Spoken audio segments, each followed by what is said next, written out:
Single dad. Michael just wanted to make his daughter's day with a few dollar store flowers. He never imagined the florist behind the counter was a lonely heiress searching for someone real. Before we dive in, hit that subscribe button and drop a comment. Where in the world are you watching from? The morning began the way most did for Michael Turner, half a step behind and already out of breath. The aroma of burnt toast drifted through the cramped kitchen as he shuffled across the linoleum floor in mismatched socks, flipping eggs with one hand and packing a peanut butter sandwich with the other. The house was small, 2 bedrooms, a leaky faucet, and a furnace that groaned like an old man in winter, but it held what mattered most, his 7-year-old daughter, Lily. She sat at the table, swinging her legs under her chair, her backpack twice the size of her.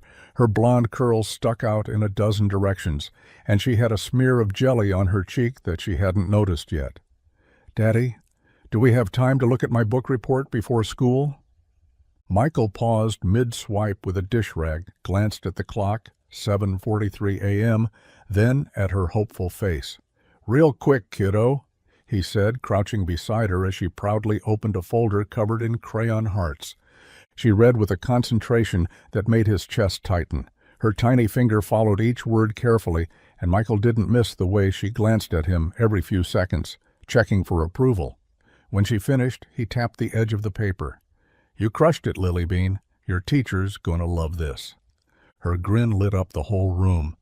By the time they tumbled out the door, Michael's coffee was cold and the frost had iced over the windshield. He scraped it with a spatula. His ice scraper had snapped 2 winters ago, and loaded Lily into the back seat of their battered sedan. The heater coughed to life as he backed down the driveway, one hand on the wheel, the other gripping a granola bar. Traffic was heavier than usual. The radio spat out static between country songs and weather warnings. Michael's mind buzzed with bills, unpaid, and spark plugs that still needed ordering at the shop. But when he glanced in the rearview mirror and saw Lily mouthing the words to her favorite song, he allowed himself a breath. Somehow, some way, they were making it.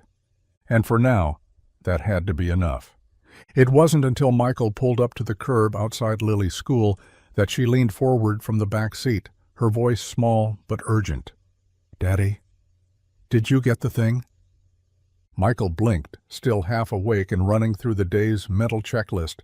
Oil change at 9, brake job by lunch, pick up Lily at 3:15. "What thing?" he asked, turning slightly in his seat.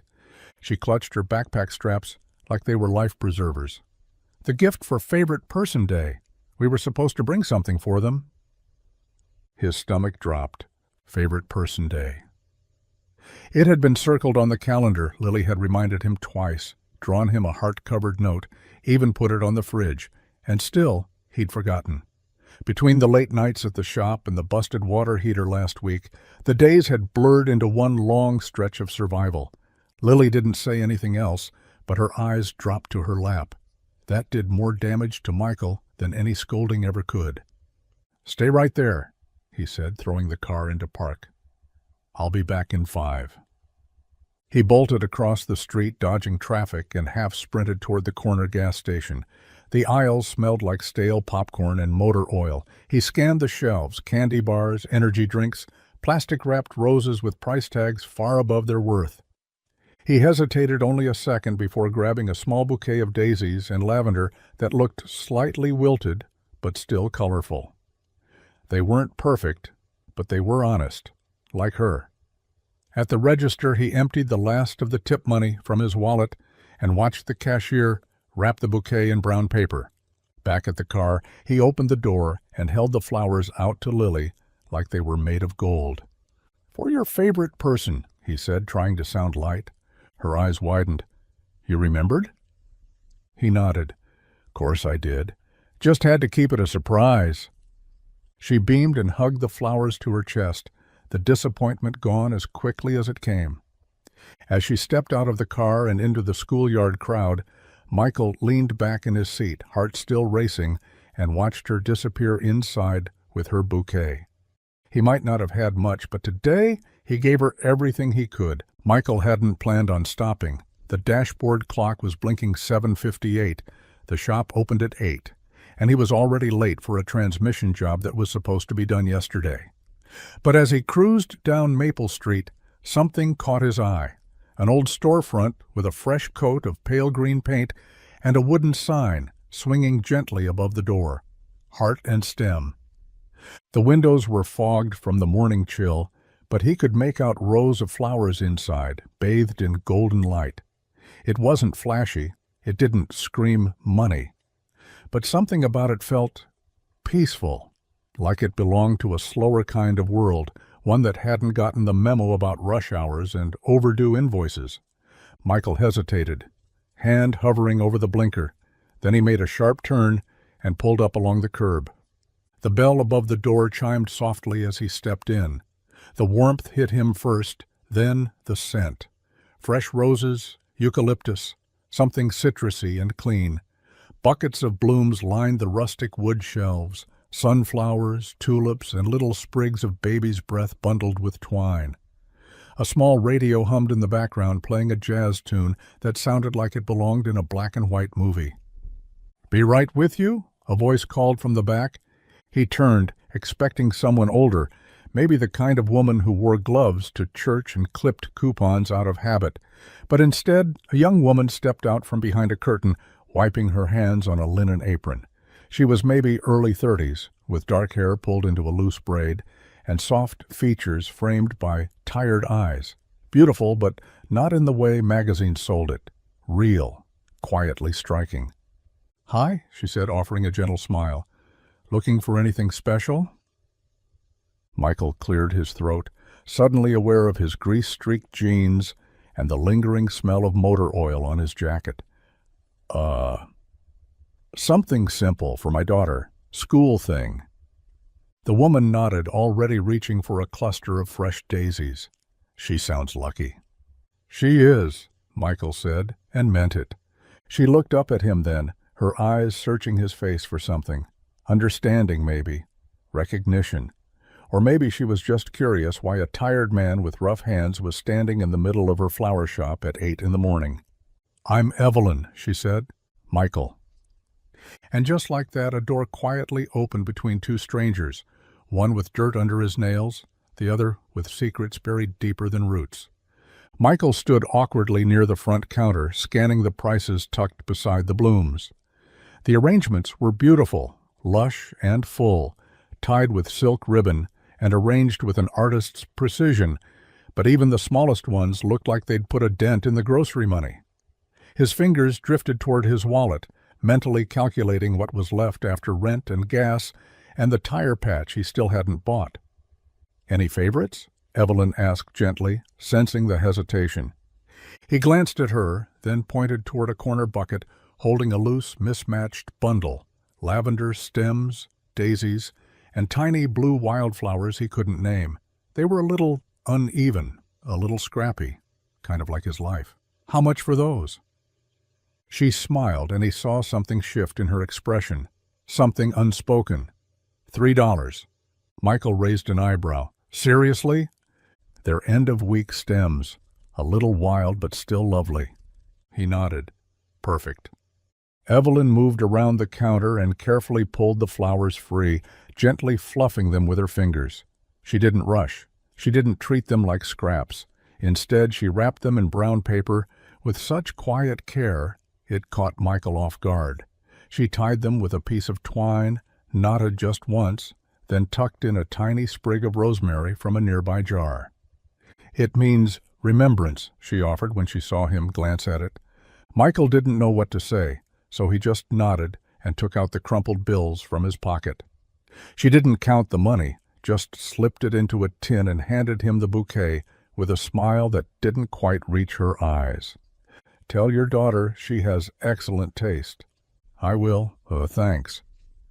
He turned to go, pausing only once to glance back at the small shop and the woman standing behind the counter. She looked calm, composed, but there was something else beneath it, like she was waiting for something or someone. As the bell chimed behind him and the door closed, Evelyn stayed where she was, her hands still dusted with pollen. She stared at the empty space where he'd stood and felt, for the first time in weeks, a strange flicker of warmth. Not because he'd bought flowers, but because he'd seen her and didn't look away. Lily came bounding out of the school doors like a ray of sunshine breaking through a cloudy sky. Her puffy jacket flapped open, her pink backpack bouncing with each step as she made a beeline for Michael's car. The moment he stepped out and held out the small wrapped bouquet, her eyes lit up like it was Christmas morning. "For me!" she gasped, hands flying to her mouth. Michael nodded, offering the flowers like they were a priceless treasure. "Favorite person day, remember?" She took them carefully, like they might float away if she gripped too tight. "They smell so good," she whispered, burying her face in them. "These are the prettiest flowers in the whole world." Michael smiled, a slow, quiet kind of smile that settled deep in his chest. $3 and a bit of twine, and he just made her week, maybe her year. "I wanted to make sure you had something special," he said, brushing a strand of hair out of her eyes. "You're my favorite person, too, you know." She grinned, teeth gapped and heart wide open, and hugged him with one arm, flowers squished awkwardly between them. "You're the best dad ever." He didn't say anything. He just held her a moment longer, letting the weight of the day melt into the warmth of her joy.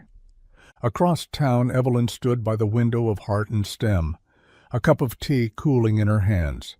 The shop was quiet, the street mostly empty save for a few passing cars and a mail truck idling by the curb.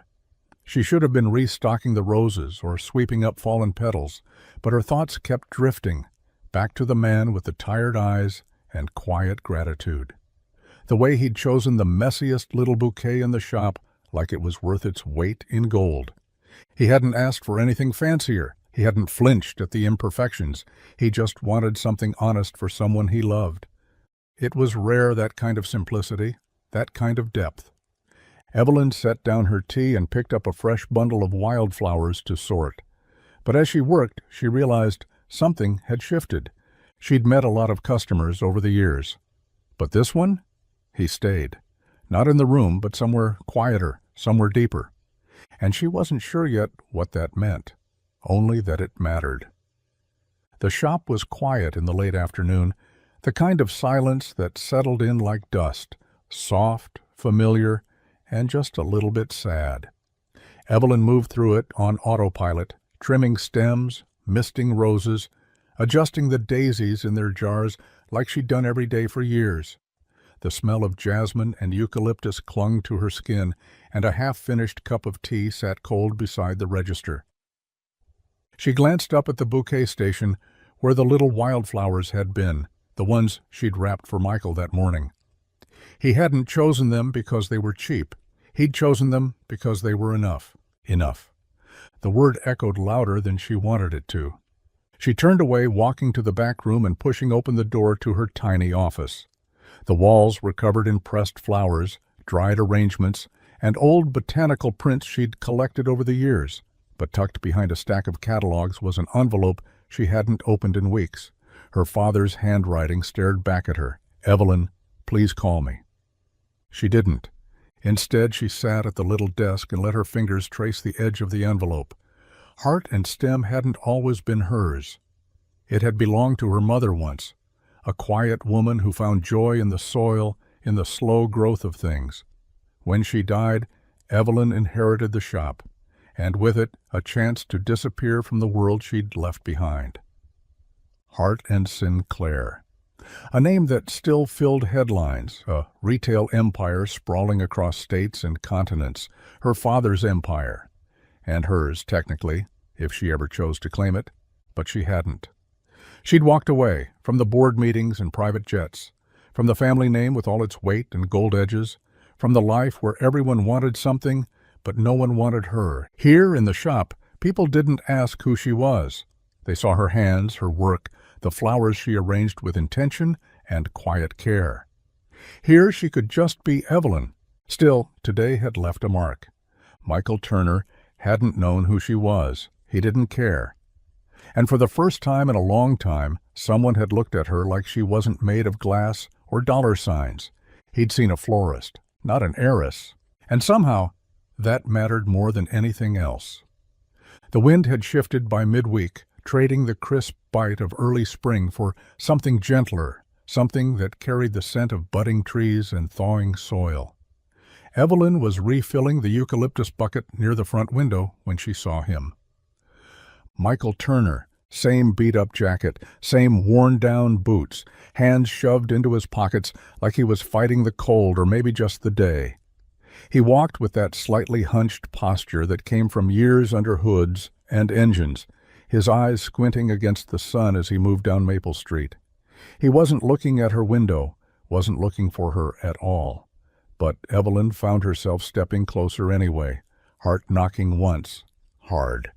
She should have let him pass, but something wouldn't let her. She grabbed a little printed card off the counter, something the wholesaler had sent with appreciation sale, 10% off, scrawled in bold, floral lettering, and pushed open the door just as he passed. "Hey!" she called out, the bell above the door jingling like backup vocals. "You were in here the other day, right? For your daughter?" Michael stopped mid-step and turned. "Yeah, I was. Lily loved the flowers, by the way." "Good," Evelyn said, tucking a loose strand of hair behind her ear. "We're running a little customer appreciation thing this week. Thought you might want to check it out. 10% off everything." He raised an eyebrow. "Appreciating customers who spend $3 on wilting wildflowers?" Her cheeks flushed slightly. "It's not about the money." Michael hesitated, then glanced toward the shop. "I've got a lunch break to kill." "Then come in," she said, stepping aside. Inside, the shop was as he remembered, warm and earthy, sunlight stretching across wooden shelves and glass jars filled with life. Evelyn moved with an ease that made everything feel softer, realer. She handed him a fresh coffee without asking what he liked. As he sipped, he wandered a little. His fingers brushed over petals, paused at a photo on the wall of a woman who looked a lot like Evelyn, but older, softer. He didn't ask questions, neither did she, but something had shifted again, not loudly, not all at once, just a blooming curiosity, quiet, rooted, beginning. The coffee was too strong and slightly burnt, but Michael didn't complain. It was warm, and his hands were cold from the walk. He sat at the little wooden table near the front of the shop, a makeshift customer corner where Evelyn sometimes read during slow hours. She joined him with her own cup, fingers curled around the ceramic like she was trying to hold on to something solid. Outside, the street bustled in that slow, small-town way. Occasional footsteps, the creak of bike chains, a mail truck lurching past. Inside, it was just the two of them and the scent of fresh-cut stems. "So," Evelyn said, voice soft but steady, "how long have you been a mechanic?" Michael leaned back, taking a sip before answering. "Since I was 16. Started working in my uncle's garage after school. Just kind of stuck." "You like it?" He shrugged. "It's honest work, not glamorous. Pays the bills. Most days." There was no bitterness in his tone, just fact. That grounded kind of acceptance Evelyn didn't hear often in the world she used to live in, where everyone either chased more or pretended they had it. Michael wasn't performing. He wasn't trying to impress her. He didn't even seem entirely sure why he'd accepted her invitation. "And your daughter, Lily?" she asked. His face softened instantly, the corners of his mouth lifting in that quiet, protective way only fathers do. "She's everything. Keeps me going, keeps me honest, too. Can't even sneak a cookie in the house without her catching me." Evelyn smiled genuinely. "Sounds like she's got a good role model." Michael let out a dry chuckle. "I'm just trying not to screw her up too badly." There was a silence that stretched for a moment, comfortable, then something more. Evelyn studied him, not the grease under his nails or the tired in his eyes, but the calm beneath all that noise. He was nothing like the men she'd grown up around, and maybe that's why she couldn't stop staring. "You ever think about doing something else?" she asked. Michael looked at her, thoughtful. "Sometimes, but I think I'd rather be good at something simple than mediocre at something big." That answer did something to her, shifted something. She didn't know what. He didn't ask her about herself, didn't prod. But for the first time in a long time, Evelyn found herself wishing someone would. The morning had started beautifully, sunlight streaming through the tall front windows of Heart and Stem, the air soft and breezy with the scent of hyacinth. Evelyn had wheeled her old flower cart outside to catch the early foot traffic, filling it with mason jars of fresh-cut stems, a chalkboard sign reading, "Build your own bouquet, $5, propped beside it. She was just beginning to rearrange a drooping row of tulips when she heard it. A soft hiss, followed by an unmistakable thunk as the back wheel of the cart sagged to one side. She crouched down and sighed. Flat tire. Of course, it was a small thing, barely bigger than a bicycle wheel, but it had collapsed completely. The cart tilted, spilling a few blooms onto the sidewalk. Evelyn began gathering them up, more irritated at herself than anything. The wheel had been wobbly for weeks. She'd meant to fix it. That's when she heard footsteps. "Need a hand?" She looked up to find Michael standing at the edge of the sidewalk, a to-go coffee in one hand, work gloves tucked into his back pocket. He was still wearing his garage shirt, dark blue with his name stitched in thread over the heart. "It's nothing," she said quickly. "Just the cart. Flat tire. I'll figure it out." He crouched beside her without waiting for permission. "You got a wrench?" She blinked. "A what?" Michael grinned. "I'll take that as a no." He gently tipped the cart back to inspect the wheel. "Rubber's cracked right through. Looks like it's been begging for mercy a while now." Evelyn huffed, brushing her hair out of her face. "It's on my list, just not very high up." Michael said nothing for a moment, just pulled a small multi-tool from his pocket and went to work, hands moving with quiet precision. He didn't grumble or rush. He handled the little wheel like it mattered. And Evelyn watched him, watched how focused he became, how he wiped the dirt off the rim with the edge of his shirt, how he tested the axle twice to be sure it wouldn't wobble. "There," he said, finally standing. "It's not perfect, but it'll hold for now." She looked at the cart, then at him. "Thank you," she said, quieter than before. Michael shrugged. "Wasn't much." But it was. It really was. Saturday mornings were sacred in the Turner household, reserved for laundry, cereal, and catching up on all the things that didn't get done during the chaos of the week. But that morning, Lily had other plans. "I want to go see the flower lady," she announced over her bowl of fruity pebbles, chin propped in her hands.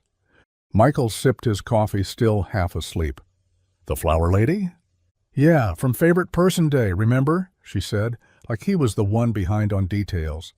"She was nice, and her shop smelled like magic." Michael chuckled, setting his mug down. "Kiddo, I'm sure she's busy today." "She liked me," Lily insisted, climbing down from her chair with dramatic flair. "She said I had good taste." Michael rubbed a hand over his face. He had a leaky faucet to fix, a check engine light blinking at him from their car, and only a half tank of gas to stretch till payday. But Lily's eyes were already shining with the possibility of it all, and somewhere behind that stubbornness was a kid who didn't ask for much. "Okay," he said. "One visit, but no more than 20 minutes." The shop looked even brighter than Michael remembered, sunlight spilling through the windows like it had missed the place and was glad to be home again. Evelyn was arranging lilies when the bell chimed. She turned, and the surprise in her eyes was immediate but not unwelcome. "Well, look who's back," she said, her smile blooming instantly. Lily raced in, nearly knocking over a display of vases. "I wanted to show you my new notebook. It has flowers on it, just like yours." Evelyn knelt to her level, laughing softly. "That's beautiful. You've got excellent taste." Michael hovered awkwardly by the door, hands in his jacket pockets. "She's been asking about you all week." Evelyn glanced up, her smile softening. "That's the nicest thing I've heard all day." They stayed longer than 20 minutes. Evelyn gave Lily a tour of the shop, even letting her mist the ferns and label a few jars. Michael watched from a distance, more relaxed than he'd felt in days. When they finally left, Evelyn stood in the doorway, watching them disappear down the sidewalk. Her heart felt full in a way she hadn't expected, not with noise, not with excitement, just warmth. Like spring finally deciding to stay. The rain had started around noon, soft at first, like a whisper against the shop windows. But by 3, it was coming down in sheets. The gutters overflowed, the street outside turned into a shallow river, and Evelyn stood in the doorway of Heart and Stem, jacket pulled tight, watching the downpour with a sinking feeling at it. She'd made the mistake of walking to the shop that morning, trusting the weather forecast like it hadn't failed her before. Her umbrella had snapped in the first gust of wind, and now she was stranded, cell signal dropping in and out, and the buses too backed up to bother. She debated calling her father's driver. Technically, she still had the number, but something about that felt like failure, like surrendering a piece of the quiet life she'd worked so hard to carve out. Just as she was about to close up and figure it out later, her phone buzzed. Michael Turner. Hey, need a lift? Evelyn stared at the screen, a smile tugging at her lips. How did he... Another text followed. Lily saw the weather and said, "We have to go get the flower lady." Hard to argue with that. 20 minutes later, headlights cut through the curtain of rain as a beat-up blue pickup rolled to a stop in front of the shop. Evelyn locked the door and ran, splashing through puddles as the wind howled down Maple Street. Michael leaned over and popped open the passenger door. "Hop in before this thing floats away." She climbed in, dripping wet, laughing despite herself. The truck smelled like leather, old pine air freshener, and faint traces of motor oil. Lily was curled up in the back seat, scribbling in her notebook. "Hi, Evelyn," she chirped, without looking up. "Hi, sweetheart," Evelyn said, heart warming as she settled in. As Michael drove, wipers working double time, Evelyn stared out the fogged windshield. The world beyond was a blur of water and wind, but inside the cab, everything felt steady, safe. The dash was cracked. The heater clicked every few minutes, but the silence wasn't awkward. It was familiar. "You didn't have to come all the way out," she said softly. Michael glanced at her. "Didn't feel right, letting you walk home in this." Evelyn turned toward the window, hiding the way her throat tightened. Through his windshield, the world was stripped of pretense. Just pavement, sky, and people who showed up when it counted. She liked this view better. The rain had long since passed by the time Evelyn worked up the nerve to hand Michael the invitation. The sky had turned that soft watercolor blue of early spring, and the shop smelled of lilac and fresh soil. She held the envelope in her hand like it might bite. Michael had stopped by to pick up a small pot of violets Lily had absolutely needed for her windowsill, and Evelyn found herself lingering near the counter, stalling. "So, there's this thing," she said, sliding the envelope toward him across the wood grain. Michael raised a brow, glancing at it like she'd just handed him a job application. "Thing? It's a garden party," she said quickly, too quickly. "A fundraiser, Saturday afternoon, family-run charity.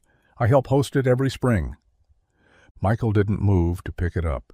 "You want me to go?" "And Lily," she added. "There'll be food, music, face painting even. I thought she'd like it." She left out the rest. The part about the manicured estate in Rose Hill, the press coverage, the gleaming crowd of donors and legacy families who'd flown in from out of state. She didn't want to see the look in Michael's eyes when he realized the truth about who she was. Not yet. He finally opened the envelope and studied the thick cardstock.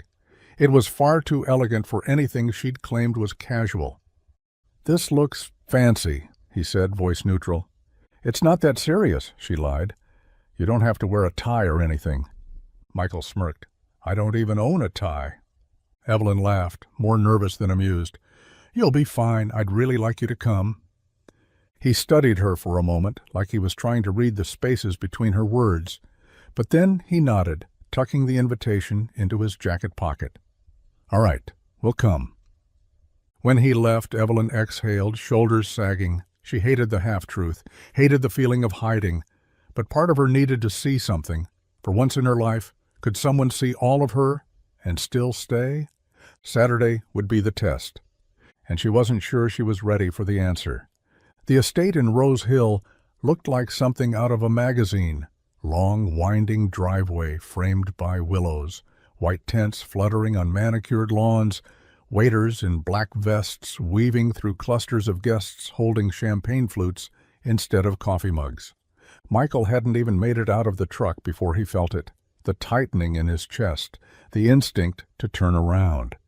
He glanced at Lily in the passenger seat, her braids bouncing as she clutched a crumpled drawing for Miss Evelyn.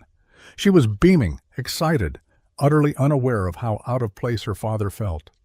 Evelyn met them near the entrance, radiant in a pale green dress that made her look like she belonged to the gardens themselves. But her smile faltered the second she saw Michael's eyes. He was looking past her, at the guests, the cameras, the name Hart printed across the banner strung above the tent. Lily ran ahead, weaving through the crowd toward the crafts table. Michael stayed frozen beside the truck. "You didn't say it was this kind of party," he said, voice low but sharp around the edges. Evelyn stepped closer, hands clasped in front of her. "I didn't know how to explain it. I didn't want it to matter before it had to." He let out a short breath. Not quite a laugh, not quite anything. "Hart, as in Hart and Sinclair? You're that Hart?" "Yes." Silence stretched between them, filled only by the hum of the event around them. Soft jazz, murmured conversation, the pop of a champagne cork. "You should have told me," he said finally, not accusing, just tired. "I'm standing here in a flannel shirt and scuffed boots, surrounded by people who probably have monogrammed pajamas." Evelyn reached for his arm but stopped herself. "You don't need a suit or a last name that opens doors. That's not why I invited you." "Then why did you hide it?" His voice cracked just slightly, more from disappointment than anger. "I didn't want you to look at me differently," she said, and for the first time he saw something behind her usual composure. Fear. Michael looked past her to where Lily laughed over watercolor paints, completely at ease in a place he'd never fit. "I guess I already am," he said, and walked away toward his daughter, leaving Evelyn standing among the roses she once thought could hide everything. But secrets, like flowers, always find their way into the light. The drive home was quiet. Lily, half asleep in the back seat, cradled her paper plate of half-eaten cookies and finger-painted art like treasure. Michael kept his eyes on the road, knuckles white on the steering wheel. He hadn't said much since they left the Hart estate, just a clipped "ready to go" and a polite thank you to a valet who looked at his truck like it might leave oil stains on the gravel. Evelyn had tried to catch his eye as they left, but Michael hadn't looked back. Now, as the highway unspooled in front of him, his mind was a churn of confusion and something dangerously close to hurt. He wasn't angry that Evelyn came from money. He didn't care about estates or last names. What bothered him was that she hadn't told him, had let him stand there like some scruffy stranger among the elite, clueless and underdressed, while she mingled with people who spoke in hedge funds and brand names. She hadn't trusted him. By the time he pulled into the driveway, Lily was asleep, head tipped against the window, bouquet of wildflowers for Evelyn still clutched in her lap. He didn't know what to do with that. Back at Heart and Stem, Evelyn sat behind the counter long after closing, the open sign turned inward, the lights dimmed. The quiet wrapped around her like a cold shawl. A vase on the counter held the same wildflowers she'd set aside that morning, now beginning to wilt at the edges. She kept replaying the look on Michael's face when he'd pieced it all together, how quickly his openness had turned into something guarded, distant, and how much it stung. But she couldn't blame him. People had loved her name for years. They loved what it could do, where it could get them. Evelyn Hart opened doors, paid for dinners, looked polished in the press. But rarely, so rarely did anyone want Evelyn. Just Evelyn, quiet, stubborn, unsure of herself, tired of pretending. Michael had been different, or maybe she'd just hoped he would be. Now trust, something so fragile and slow-growing, had bent under the weight of unspoken truths, and she couldn't help but wonder if it would bloom again. The letter came folded in thirds, crayon-colored on construction paper, and tucked into a small envelope with a heart sticker sealing the flap. Evelyn found it waiting on the shop counter the following morning, slipped through the mail slot some time before sunrise. At first, she thought it was another brochure or donation request left over from the fundraiser, but when she opened it, a small slip of paper fluttered out, along with a drawing of a flower that looked more like a sun with leaves. She read the handwriting slowly, each crooked letter drawn with care. Dear Miss Evelyn, thank you for the party and the paints and the flower juice you gave us. Daddy called it lemonade, but I know it was special. I liked your dress. You looked like a garden. I'm sorry my daddy got quiet. He does that when he's nervous. But he said you are really nice, and I think he still likes you. He just doesn't think he belongs in fancy places. But I think you're like our flower lady no matter what. I hope you come back. From your friend, Lily Turner. Evelyn didn't realize she was crying until the ink on the page blurred slightly where her thumb touched the corner. She read the note again, slower this time, catching every sweet misspelling, every pure thought. Lily had written what no adult could say without complication, without weight, just the truth, offered freely. You're like our flower lady no matter what. The line nestled deep in Evelyn's chest, warm and unshakable. Because that's all she'd ever wanted, to be seen for who she was, not the name attached to her birth certificate, not the legacy she never asked for, just the woman who wrapped wildflowers with twine and made lemonade that tasted like summer. She looked around the shop, quiet in the morning light, the petals just beginning to open. Everything felt still, peaceful. But the letter in her hand sparked something. Not everything was broken. Not yet. Because maybe trust, like a garden, didn't bloom overnight. Maybe it started small, just a child's letter, a handful of words. And maybe that was enough to start growing again. The sun hung low in the sky, casting long golden streaks across the cracked pavement as Evelyn stepped out of her car and into the scent of grease, rubber, and exhaust. Turner's auto sat at the edge of town, unassuming and worn, like everything here, functional and unbothered by appearances. The bell above the office door jingled weakly as she walked in, but no one looked up right away. She wore jeans and a plain sweater, no makeup, hair pulled back in a messy knot, no designer handbag, no carefully rehearsed version of herself, just Evelyn. Michael was under a rusted-out Dodge, his legs jutting out as the impact wrench clattered rhythmically. She hesitated, unsure for the first time in a long while, then cleared her throat gently. He rolled out from under the car, blinking against the light. When he saw her, he didn't say anything at first, just sat up, wiping his hands on a rag, a faint wariness in his eyes. I didn't come here to fix anything, she said softly. Unless you count us. Michael stood, brushing off his hands, his expression unreadable. Didn't expect to see you here. I got Lily's letter, she said. It reminded me who I was trying to be and who I didn't want to lose. He leaned against the tool bench, arms crossed. You lied, Evelyn. I didn't lie, she said quickly. I just didn't tell you everything, because I liked how you saw me when you didn't know. He looked away, then back again. And who are you now? She swallowed. Still the woman who owns a flower shop. Still the one who wraps wildflowers like they're precious. Still the one who sat in your truck during the rain and didn't want the ride to end. I'm not the last name, not the headlines, not the money. Michael studied her, eyes softer now. You know what threw me? It wasn't the party. It was wondering if I ever fit in your world. You don't have to, she said. I don't even want to live in that world anymore. They stood there for a long moment, just breathing in the scent of oil and honesty. No masks, no performances. Can I take you to coffee? She asked. Michael nodded. Yeah, I think I'd like that. And just like that, the space between them started to shrink. Not completely, not instantly, but enough. It was just past noon when the black town car pulled up in front of Heart and Stem, its glossy finish glaring against the soft pastel charm of the flower shop. Evelyn looked up from trimming a bouquet of coral peonies, her breath catching the moment she recognized the sleek silhouette stepping onto the sidewalk. Her father. Charles Hart never arrived unannounced, not without a reason, and never without an agenda. He stepped inside, the door chime sounding absurdly delicate against the sharpness of his presence. Dressed in a tailored charcoal suit, tie perfectly knotted, he looked out of place among the sunlit petals and mason jars.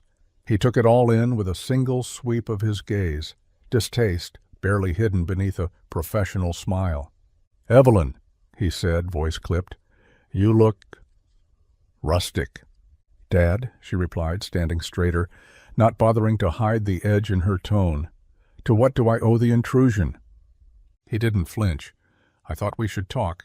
In person." "About?" He gestured vaguely to the flowers around them. "This performance. This phase." Evelyn clenched her jaw. "It's not a phase. It's my life." "No," he said, stepping closer, lowering his voice. "Our name is your life, and you're wasting it on wildflowers and wooden counters. Do you even remember the Hart and Sinclair board seat that's waiting for you?" "I never wanted it." "You were born for it."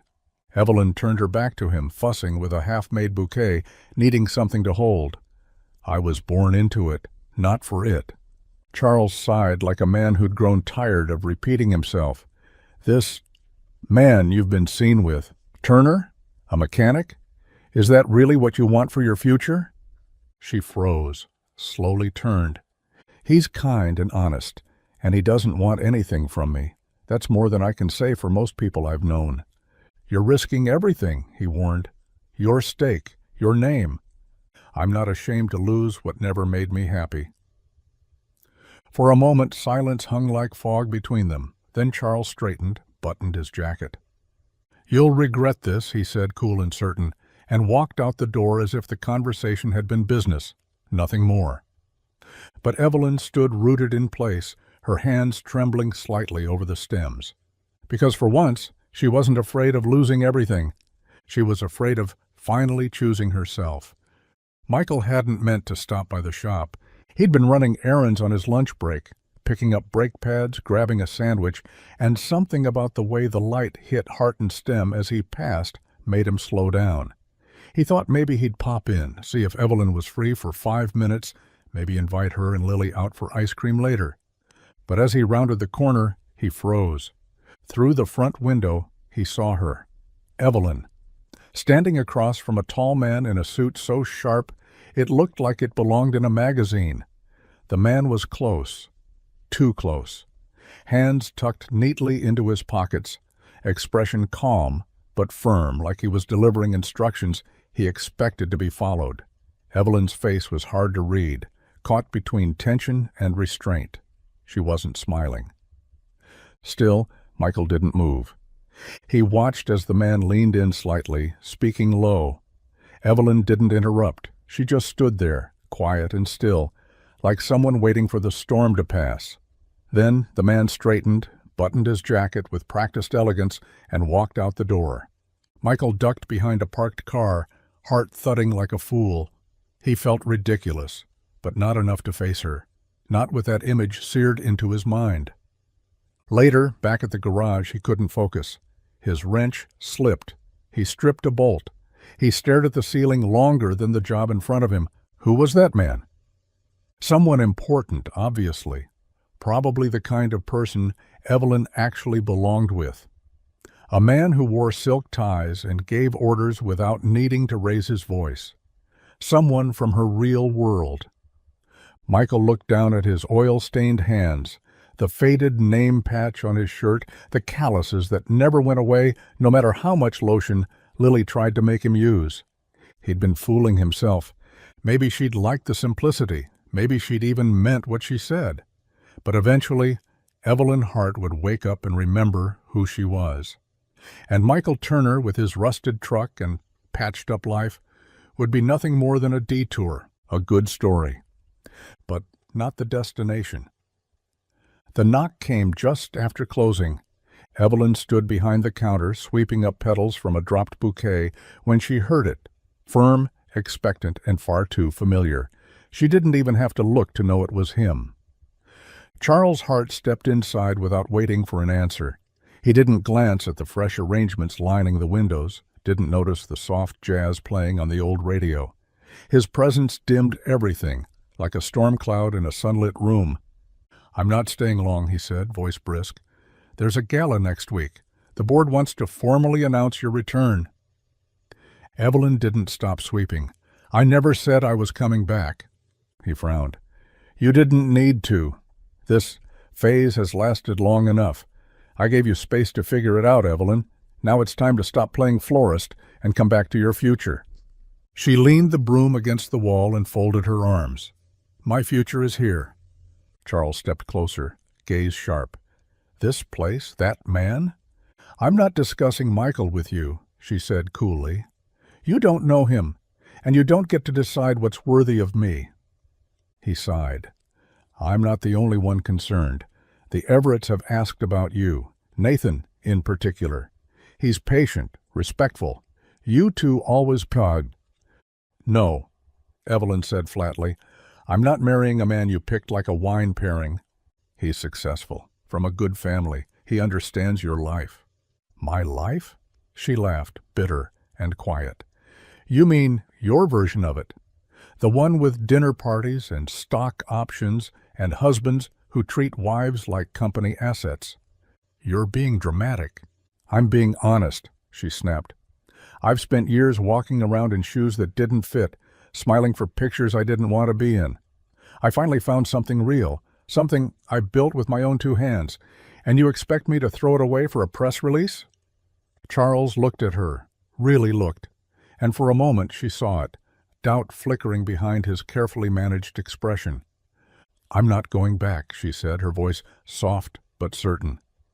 "Not to the boardroom, not to the ballrooms, not to Nathan. You can keep all of it." She stepped forward and opened the door. "But you don't get to keep me." He said nothing as he walked out, and this time Evelyn didn't watch him go. She had flowers to water and a life to claim. The call came just after noon.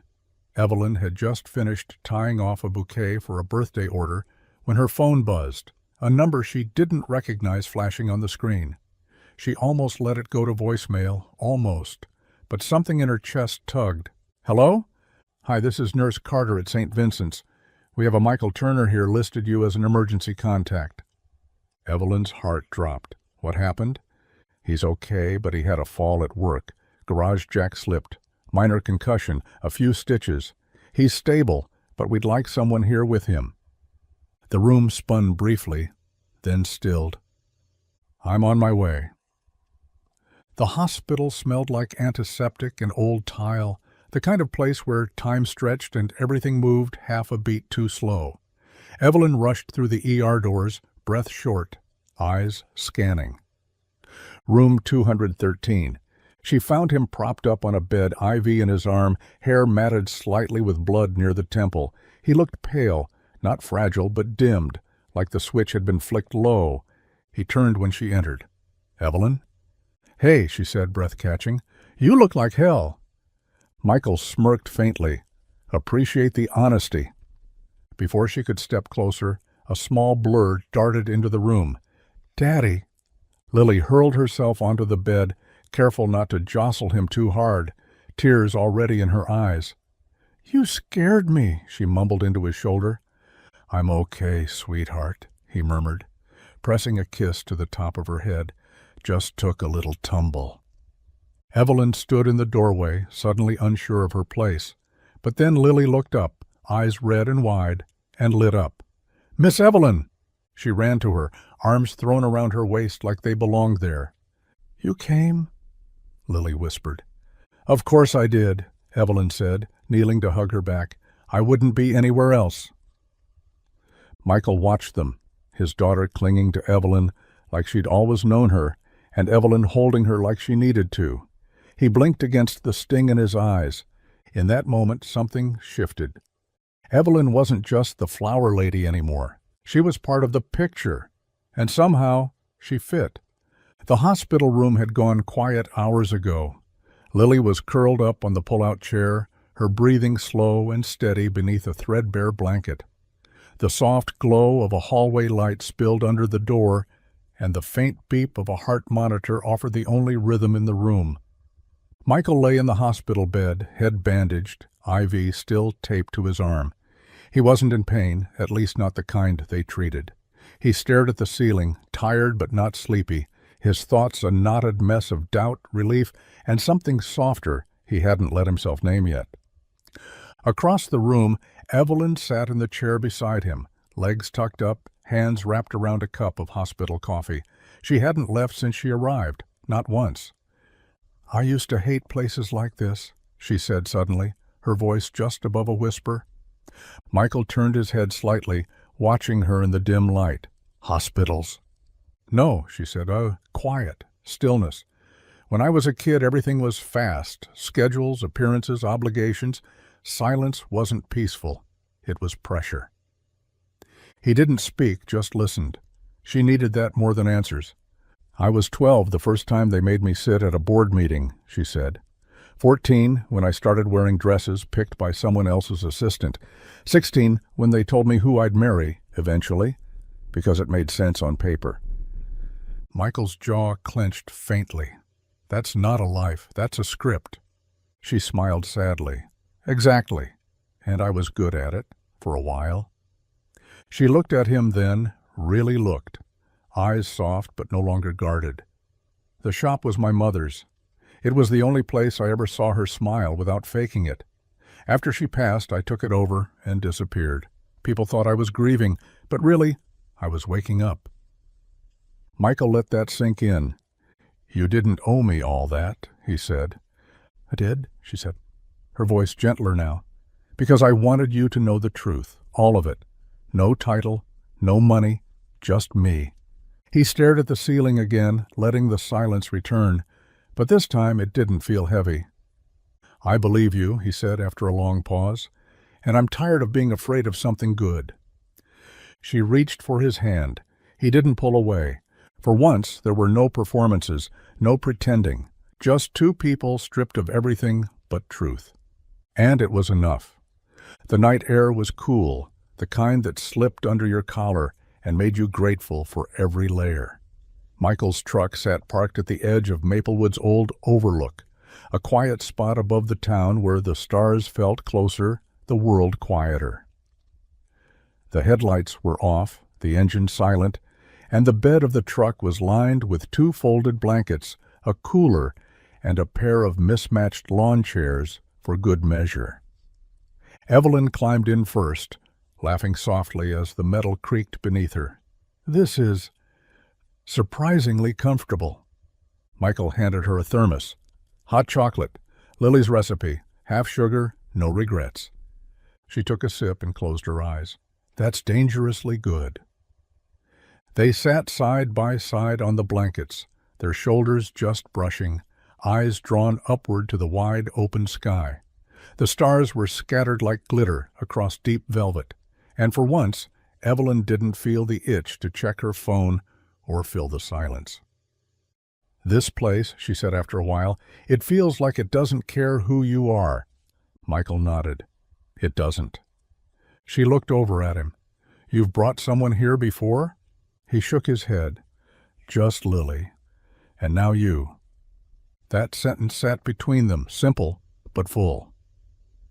Evelyn pulled the blanket tighter around her shoulders, warmth blooming somewhere below the surface.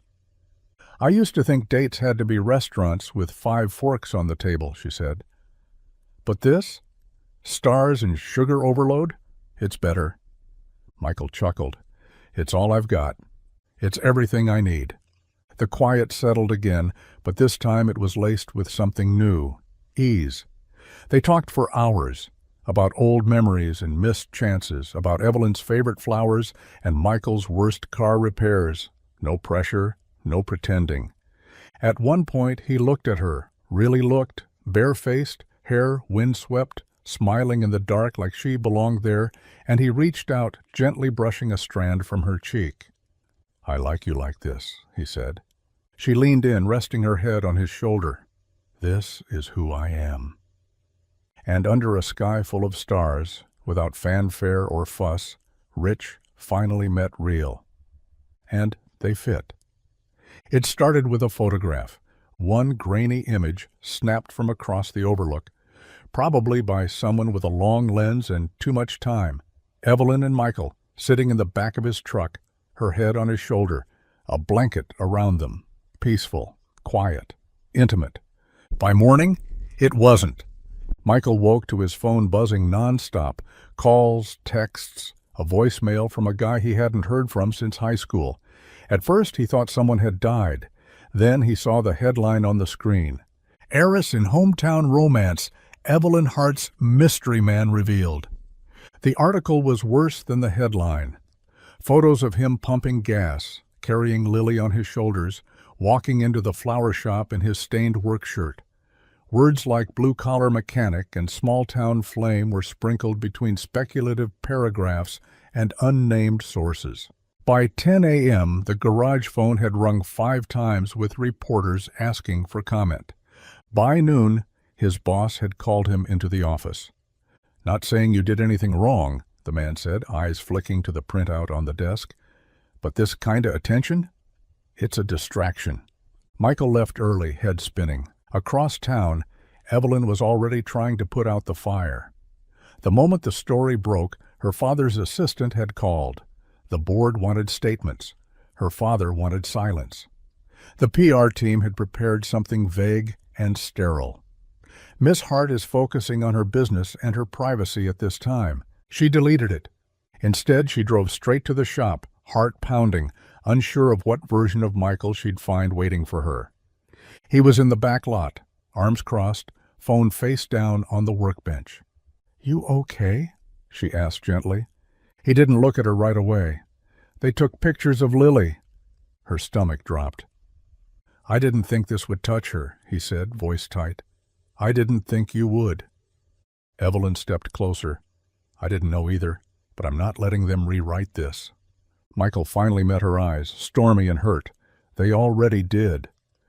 And for the first time since she'd walked into his life, Evelyn wasn't sure how to fix what had been broken without ever meaning to. The small-town silence had never felt so loud.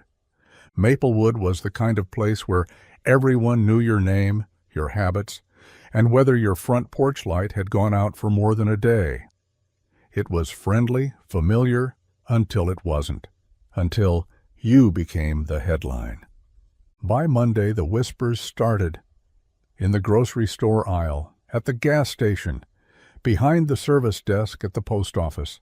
Not cruel, not exactly, but loud enough for Michael to hear. "Did you see the photos? She could have picked anyone. Why him? Must be nice to be discovered while changing someone's oil." He kept his head down at the garage, hands busier than usual, avoiding eye contact when customers brought up the news with forced smiles. He could feel it in their tone, the assumption that this would pass, that he would pass. Once the novelty wore off and Evelyn returned to the life she really belonged to. He started eating lunch in the truck again. Meanwhile, Evelyn walked through town like she had nothing to hide, shoulders back, eyes steady. She visited the bakery, the library. She returned to Heart and Stem like it was any other week, but Michael knew it wasn't. She noticed, too. "You're pulling away," she said one evening, standing on his front porch as Lily colored just inside. "You barely look at me." "I'm looking at everything else," he said, not unkindly. "All of it, the press, the people, the gap between us." "There is no gap unless you put it there," she said. He sighed, leaning against the rail. "Evelyn, this town isn't built for what we are, and I'm not sure I am, either." She stepped closer. "I don't care what they think. I chose this life, remember? Not the boardroom, not the headlines, you. But I didn't choose this spotlight," he said. "Lily didn't?" That landed between them like a dropped stone. Evelyn's voice softened. "So what now?" Michael looked toward the horizon where dusk had started to settle over the trees. "I don't know," he said honestly, "but I'm starting to wonder if love's enough when the world keeps trying to pull us apart." And for the first time, Evelyn wasn't sure her strength alone could hold them together. The letter arrived in a thick, cream-colored envelope. No return address, just a gold-embossed Hart and Sinclair logo in the corner that made Evelyn's stomach twist before she even opened it. Inside, a formal proposal, a buyout. Charles Hart's signature graced the bottom of the document, but the decision had clearly come from the board. The terms were generous, almost offensively so. They were offering her full ownership of the company's lifestyle division, a clean break, no strings, no more board meetings, no more obligatory galas, just power, autonomy, and a fresh start. But it came with a caveat. She'd have to leave Maplewood, move to the city, run operations from headquarters, step fully into the empire, not as her father's daughter, but as her own force. For years, she'd dreamed of having that kind of control, the ability to shape things her way. No manipulation, no legacy shadows. She could rebuild the brand into something slower, softer, something honest. It should have been everything she wanted. But when she looked out the shop's front window and saw the cracked sidewalk, the kids riding bikes past the bakery, the place where Michael's truck used to idle just before closing, she felt hollow. This town had changed her, grounded her. He had. She sat at the work table, the proposal spread out in front of her like a road map, to somewhere she wasn't sure she wanted to go. For the first time in a long while, she didn't feel excited by the power on offer. She felt conflicted. That night she walked the 2 blocks to the garage, even though she knew Michael wouldn't be there. The bay was dark, quiet. But she stood in front of it anyway, fingers curled around the envelope, wishing she could ask him what to do without making it his burden. If she took the offer, she could prove to the world and to herself that she wasn't just a name.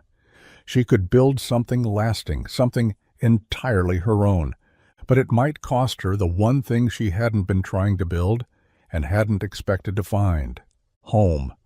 And suddenly the choice didn't feel as clear as it used to. The offer came on a Tuesday morning, slipped in between 2 brake jobs and a busted radiator. Michael had grease on his hands and sweat on his brow when Rick, the garage's owner for the last 22 years, pulled him aside and handed him a folded piece of paper with the word opportunity scribbled in Sharpie across the top. Inside, a job title he hadn't expected. Operations manager, full-time, benefits, a salary big enough to breathe a little, not just survive, but maybe plan. For once. "I'm stepping back next year," Rick said, his voice gruff but steady. "You're the one I trust to keep this place running right."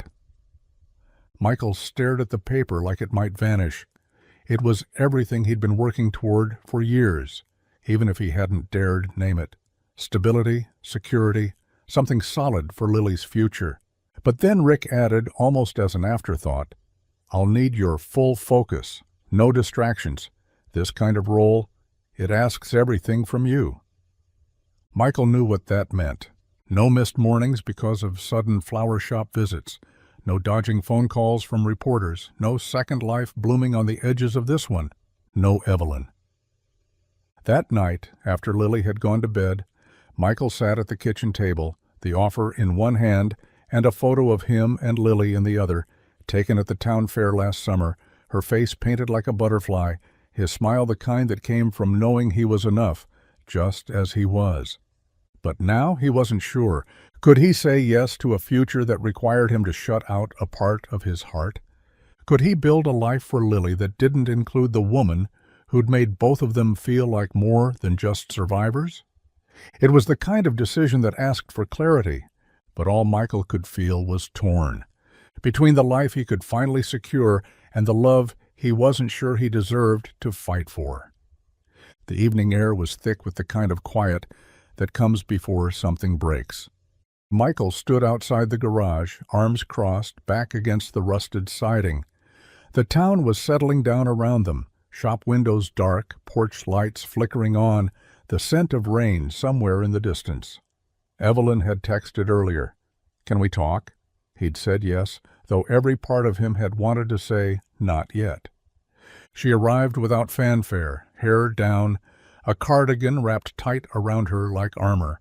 There was no soft smile this time, no playful comment, just her, and that envelope in her hand.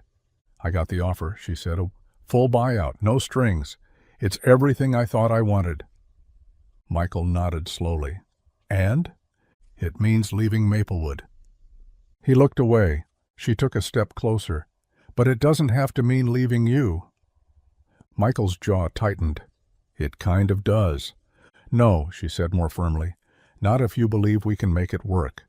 I want you to come with me, Michael. You and Lily. We could start fresh, build something together." He laughed, just once, hollow. "You want me to drop everything I've finally built here? For what? To follow you into a world I don't belong in?" "You do belong," she said. "With me." He shook his head. "I've spent years keeping Lily's life steady, safe, and now I've finally got a shot at something solid, a future for her that doesn't depend on borrowed time or someone else's promise." "And you think I'm a risk?" she said quietly. "No," he said, voice low. "I think we are." That silence again. This time it cut deep. Evelyn's shoulders fell. "I thought maybe we were the kind of risk worth taking." Michael didn't answer. He couldn't. Not because he didn't love her, he did in the way that scared him more than anything, but because love wasn't something he knew how to trust when everything else in his life had been earned the hard way. She waited one more beat, then handed him the envelope. "If you change your mind, you know where I'll be." And just like that, Evelyn turned and walked into the twilight. Michael didn't stop her, not because he didn't want to, but because part of him still didn't believe something that good could really stay. Michael found the bouquet on the kitchen table when he walked in. Stems uneven, colors clashing, and petals a little wilted from a long day in a 7-year-old's backpack. But even still, it was beautiful in its own way. A patchwork of dandelions, wild clover, and one stubborn tulip from the school garden. Lily sat at the counter, swinging her legs and peeling the label off a juice box. She didn't look up when she spoke. "I made them for Evelyn." Michael paused, keys still in hand. "Yeah?" She nodded, serious. "It was Flower Appreciation Day. We were supposed to make a bouquet for someone who makes us feel special." Her fingers fidgeted with the edges of a construction paper tag tied with yarn. "To Evelyn, from Lily." "She makes you feel special?" he asked, already knowing the answer. "She makes you feel special too," Lily said, finally looking up, "even when you pretend she doesn't." Michael swallowed hard, walked over, and sat beside her. "She's leaving," he said quietly. "Might already be gone." Lily furrowed her brow. "Then you better hurry." He let out a long breath, one hand rubbing the back of his neck. "It's not that simple, sweetheart." "Yes, it is," she said, and handed him the bouquet with both hands. "You should give these to her. People like her don't happen twice." The room went still for a moment. Michael stared at the messy little flowers, the ones picked with tiny fingers, and the kind of care that didn't come with conditions. It wasn't just a school project. It was a nudge, a reminder, from the one person whose opinion he trusted more than his own. He stood slowly, bouquet in hand, and kissed the top of her head. "You might be the smartest person I know." "I get that from you," she said, grinning. He didn't wait, didn't overthink it. Because for the first time in weeks, his fear wasn't louder than his hope, and that hope carried him out the door, flowers in hand, toward something he should have reached for a long time ago. The truck rattled as Michael pushed it harder than he had in years, tires humming against the road like a heartbeat trying to outrun time. The bouquet Lily had made was wedged carefully in the passenger seat, the yarn-tied tag fluttering with every bump. His hands gripped the wheel like he could will the lights to stay green. "Please don't be gone."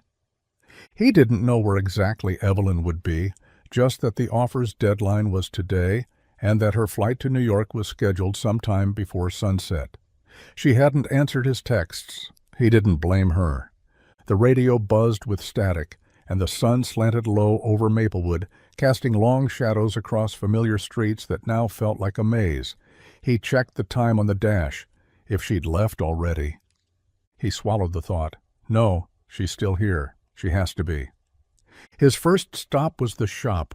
Heart and Stem sat dark and locked, a single note taped to the glass. Closed today. Thank you for your love and support. The inside was clean, the counters cleared. No half-wrapped stems or half-finished cups of tea. It felt like goodbye. Michael's pulse kicked harder. He bolted back into the truck, heart pounding, as he turned toward the small airstrip outside of town. It wasn't much. One terminal, 2 gates, and a waiting room that still had vending machines from the 90s, but it was where flights to the city departed every evening. The parking lot was nearly empty when he pulled in, brakes squealing just a little as he cut the engine and jumped out. The bouquet flopped in his grip, petals bending under the rush. He burst into the terminal, scanning the crowd. A family by the vending machine, a businessman on his phone, and then her. Near gate 2, suitcase at her side, boarding pass in hand. She hadn't seen him yet. Michael slowed for a moment, breath caught in his throat. Then he called out, voice cracking with everything he hadn't said. "Evelyn?" She turned. And in that moment, eyes wide, mouth parting in disbelief, he knew he wasn't too late. She didn't board the plane. Evelyn had stood there, watching the doors open. Her boarding group called, and still, her feet hadn't moved. Not when she saw Michael running through the terminal, out of breath and holding a wilted bouquet like it was the most important thing in the world. Not when she saw the look on his face, wide open and terrified. She left the ticket behind. Now, hours later, the sky turning dusky rose, Michael found her where he should have looked first. The greenhouse behind Heart and Stem was old, tucked behind the shop like a secret. It had belonged to Evelyn's mother once, a place full of saplings and forgotten heirlooms, glass panes streaked with time, and there she was, kneeling in the dirt, her hands carefully burying the roots of a tiny marigold, the sleeves of her cardigan pushed up, eyes focused. She didn't look up when he stepped inside, but she spoke. "I knew you'd come here, if you knew me." Michael stood in the doorway, the scent of damp soil and wildflowers surrounding him. He held the bouquet, now slightly crushed from the chase, and stepped closer. "I didn't bring a speech," he said. "I don't have the words for that kind of thing." Evelyn looked up then, meeting his eyes. There was no guard left in her, just quiet and waiting. He held out the bouquet, clumsy, uneven, perfect. "Lily picked these. She said people like you don't happen twice." Her lip trembled, just barely. "I've been scared," he admitted. "Not of you, of this, of letting something matter and not knowing how to keep it. But today I realized something. I've never had control, not really, not over the hard stuff. But I can choose what I show up for." She stood slowly, brushing her hands on her jeans, still silent. Michael stepped closer. "I don't care about where you come from. I care about where we're going." And finally, she closed the space between them, resting her forehead against his, her breath shaky, eyes shining. "No more running?" she whispered. He nodded. "Only forward." In the quiet greenhouse, surrounded by roots and growing things, a promise was planted, messy, imperfect, and real, just like them. The greenhouse became their beginning. Not the flash of it, no champagne toasts or grand declarations, just long days with their sleeves rolled up and dirt under their nails. A slow rebuilding, a kind of love that didn't demand attention, only intention. Evelyn didn't take the buyout. She sent the paperwork back unsigned, along with a short note. "My future's already in bloom." Heart and Stem reopened a week later with fresh shelves, a new sign, and one big change, a handmade chalkboard near the door that read, "Flowers grown by little hands." It was the start of something Evelyn had dreamed of for years but never had the courage to build, the Flower Roots program. Local schools, low on funding and often forgotten, would now have small gardens of their own. Evelyn taught the kids how to plant and trim and speak the language of soil. Michael handled the logistics, building raised beds from salvaged wood, creating irrigation systems out of second-hand parts, and showing curious kids how to fix a leaky hose or patch a greenhouse pane. They were a team, the kind that didn't need labels to prove it. She made things bloom. He made things work. Lily, of course, made everything brighter. Some afternoons, Evelyn would catch Michael kneeling beside a group of first graders, patiently explaining the difference between weeds and sprouts, his voice low, his smile soft. She'd fall in love a little more every time. Their lives didn't get simpler, just steadier. There were still bills to pay, engines to fix, and days when nothing bloomed quite right. But there were also late-night dinners in the greenhouse, lit by string lights, Lily's drawings tacked proudly in the shop, and quiet moments when Evelyn would catch Michael looking at her like she was still the most unexpected part of his life. They didn't talk about fate much, but sometimes, when the rain tapped gently on the greenhouse glass and the scent of lavender filled the air, it was clear. Love, like roots, found its way, and they were exactly where they were meant to be. The backyard of Heart and Stem had never seen so many folding chairs, or mason jars filled with lemonade, or that many wildflowers crammed into every vase, watering can, and wheelbarrow in sight. It wasn't the kind of wedding you'd find in a bridal magazine, but it was perfect. It was theirs. Michael stood at the end of the aisle, nervous but grounded, wearing a simple button-down shirt and the same boots he fixed cars in. His hair was combed, his sleeves rolled to the elbow, and a single marigold was pinned above his heart. Lily had insisted on that. She also insisted on being both flower girl and co-ring bearer, because in her words, "I've been here since the beginning." Evelyn walked down that aisle with her bare feet brushing the grass and sunlight tangled in her hair. Her dress was simple cotton, soft and fluttering in the breeze, and her bouquet looked like it had been gathered straight from the field, because it had. She'd picked it that morning before the shop opened, hands steady, heart full. The town had come out in full force, neighbors, customers, teachers, even Rick from the garage. No one wore tuxedos. The food came from potluck tables. Someone's cousin played acoustic guitar under a string of fairy lights strung from the greenhouse roof. It wasn't extravagant. It wasn't curated. It was real. When the vows came, Michael kept his simple. "You are the thing I didn't know I was allowed to hope for, but I'll spend the rest of my life making sure you know you were worth the wait." Evelyn's voice trembled, but her eyes didn't waver. "You loved me before you knew what the world called me, and you kept loving me after. That's all I've ever needed." There were tears. Laughter. Lily practically danced during the first kiss, clapping louder than anyone. And as twilight settled and the stars blinked into place, Evelyn looked around at the people who'd gathered, their people, and knew the truth. Happily ever after didn't need a castle. Sometimes it bloomed right behind a flower shop, and it was enough. It was everything.